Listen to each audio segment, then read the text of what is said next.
خاوەن مۆلیدەکان پەیوەندیان کردووە لە هەولێر ئەڵێ ئەبوایە 18,000 بووە ئەمپێر زەختیان لێ کردوین 23 بۆ 25,000 وەرگرین بۆی خەڵک بڵێ کارەبا 24 ساعتێکە هەم مۆلیدە چەند گرانە چکە لە 40 دینار سعاتی کردویانتە 44 دینار بەداخەوە کۆمپانیایان هێناوە کۆمپانیایان هێناوە جا بشزانە ئەمە بووە بەرژەوەندی گشتی نییە چکە هەموو کوردستان نییە تەنیا زۆنی زەردە ناوی نیو ستاندەردە بە ناوی کوالیەتیەوە هەر بار هەڵگرێک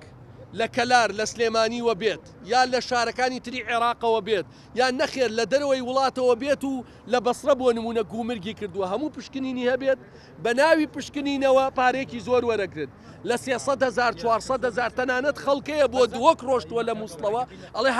هەر مەوادێک 120,000 لێ وەرگرتوم ئەگەر دەمەواد لە بارەکەما بێت ئەمە وای کردووە بەشێ لە بازرگانەکان واز بێن و نرخی کاڵا گرانە بێ ئەم عەقدەش نایاساییە پشکنینەکەش ناکرێ بۆ لە نێوان 7 ڕۆژ بۆ 15 ڕۆژ ئەڵێ ئەگەر ئەوە هەیە نەتیجە دەرچێ بار داخل بوو خورا فرۆشرا تا ئێستا کەسیش نەتیجەی وەرنەگرتووە